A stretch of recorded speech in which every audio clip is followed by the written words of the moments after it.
2 nations, 12 meetings, and yet somehow this is a first. England and Norway have never crossed paths at a World Cup before, not once. And that alone should tell you how big this moment is. For over a century of football history between these two sides, this is uncharted territory, and it's happening on the biggest stage the sport has to offer. Let's talk about the numbers, because they matter here. Out of those 12 previous clashes, England have won 8. Norway have managed just 2. The rest ended level. On paper, this is a rivalry that leans heavily in England's favor, and recent history only strengthens that case. In the last 4 meetings between these teams, Norway simply haven't found the net. 4 matches, 0 goals for the Scandinavians. That's not a slump, that's a pattern, and patterns like that tend to get inside a team's head before a ball is even kicked.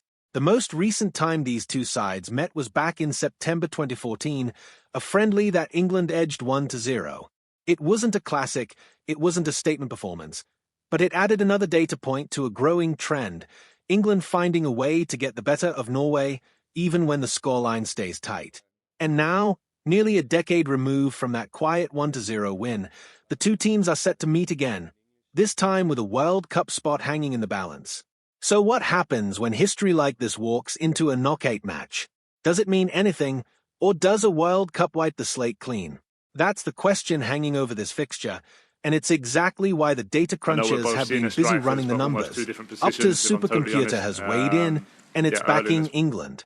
The model ran 25,000 simulations of this exact matchup, accounting for form, squad quality, tactical tendencies, and everything in between. The result? England are given a 50.4% chance of winning the match within normal time. That's not an overwhelming figure, it's not a landslide prediction, but it's enough to make England the clear favourites heading into kickoff. Where things get more interesting is when you stretch the picture out. Factor in extra time, factor in the possibility of penalties, and England's chances of actually progressing to the next round jump up to 62.3%. That's a significant climb from the 90-minute number, and it tells its own story. Even if Norway managed to hold firm and drag this into extra time, even if it comes down to a shootout, the model still sees England as the side more likely to come out on top. Now, numbers on a screen are one thing. What actually happens on the pitch is another story entirely, and that's what makes tournament football so unpredictable. Norway know exactly what they are walking into. They know the head-to-head record isn't in their favor. They know they haven't scored against England in years. But knockout football has a habit of rewriting scripts that looked already written. Underdogs find something extra when their backs are against the wall, and a team with nothing to lose can play with a freedom that favourites sometimes struggle to match. For England, the challenge is different. Being the statistical favourite comes with its own kind of pressure. It's one thing to be expected to win on paper. It's another to actually go out and deliver that result when everyone in the stadium and everyone watching at home assumes you will. Complacency is the quiet danger in matches like this. Teams that look at a 50% chance and think it should be higher can end up undone by an opponent playing with total desperation. And let's not overlook what a first-ever World Cup meeting actually means psychologically. There's no shared history of tournament pressure here. No previous knockout scars for either side to draw on or shake off. In a strange way, that levels things slightly.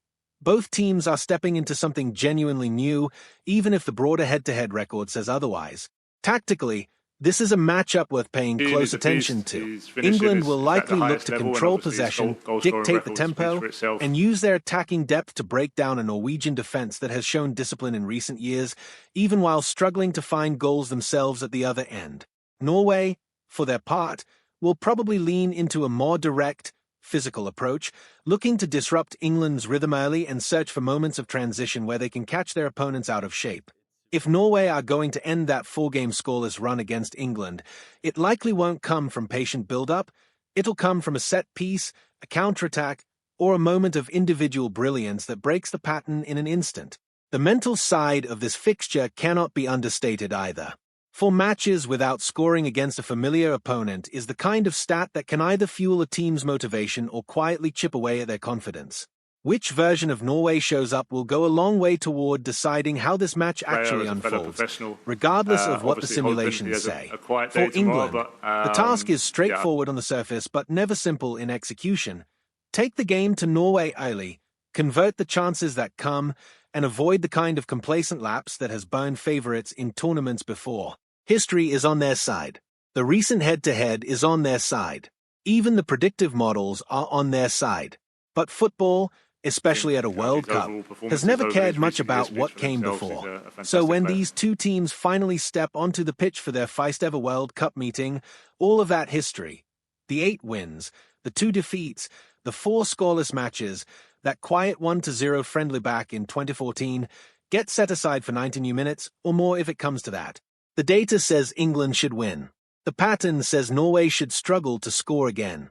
But every single one of those 12 previous meetings started the exact same way, with 2 teams and a ball and no guarantees. This one will be no different, and that's exactly why it's worth watching.